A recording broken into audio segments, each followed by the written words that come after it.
Hello and welcome to the 41st episode of Business Litigation TV, the internet's most passionate show about business litigation.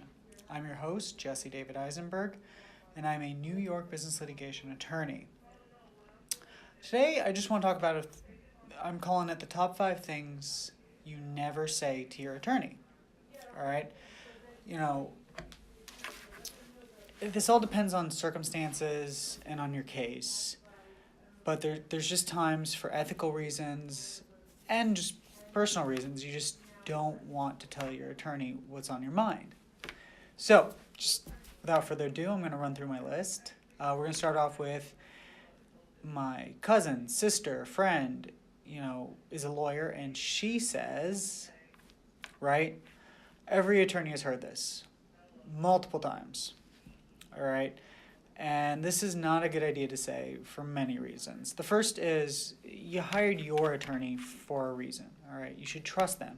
And if you find yourself not trusting your attorney, fire your attorney and get one you do trust. You have that right. Second reason for that is it's probably not likely that that friend practices that specific area of law, all right? If your friend was a great attorney in the area of law you needed, you probably would have hired them to begin with. All right? Another reason is your friend is probably not spending an hour or two going over every detail of your case, so they don't know the intricacies that your own attorney does.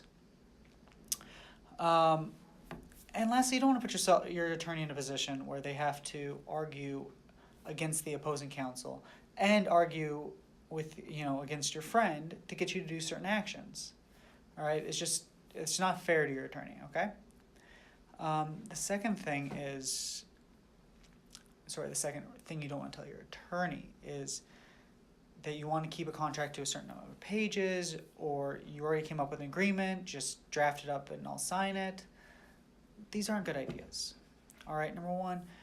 And I do cases like this all the time where my client, wants a contract drawn up. All the terms are basically agreed to, and that's great. But there's many times where there's just things that non-attorneys don't think of. For example, I just had to counsel my client, I'd say, well, who's paying the taxes, for last year or for the first few months of this year? These are certain details that need to be worked out that they haven't thought of, and it needs to be put down on paper. Another thing my client told me was that there's equipment there that belongs to the person who's selling the place, but that's not part of the assets that's going to be included in the contract.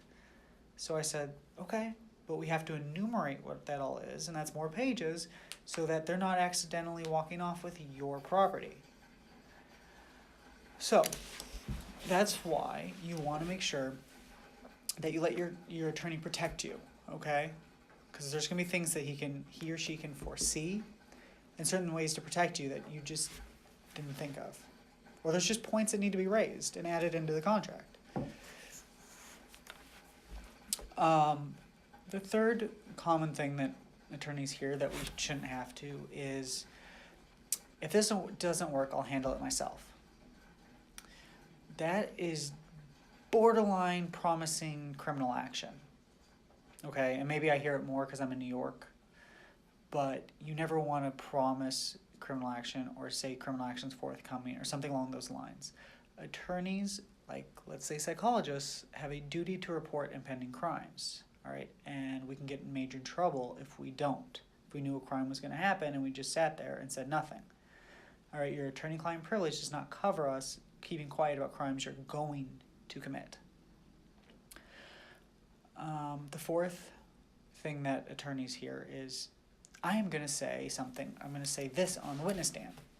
This usually is in contradiction to what actually happened or what you know the truth to be. Now, there's two ways this happens. One, the client just tells the attorney, I'm going to say this, and the attorney goes, well, I can't put you on the stand now because you're knowingly telling me you're going to lie. And the other one is they just get on the stand and they lie anyways. And if it's a big lie or a knowing lie, maybe just any lie, attorneys have to report it. Okay? We can't, we're called officers of the court. We're not allowed to just let you go on there and say whatever you want in contradiction to the truth. Lastly is telling your attorney, oh, don't worry about it. that never goes well. All right? Let's say, the attorney wants to put something in the contract to protect you. Oh, don't worry about it. They would never do whatever it is, right? That's what gets said. And then, of course, 6 months down the road, they're being sued on that very thing that the attorney tried to protect you on. So, yes, the attorney's going to worry. Chances of it actually coming around and hurting you could be minuscule, but the attorney doesn't want to take that chance, because in the one time it does happen, you're going to be screaming at the attorney saying, well, why didn't you do something about it? All right, so these are 5 things never to say to your attorney. But to sum up, make it easy, let your attorney do its job. If you feel your attorney is incompetent, hire a new attorney. But in the meantime, let your attorney do their job and do what they need to do to protect you. Okay? If you have any questions, like to discuss this further, please feel free to email me, jesse@jdelaw.nyc. That's jesse@jdelaw.nyc. All right, guys, thanks for watching, and until next time, take care.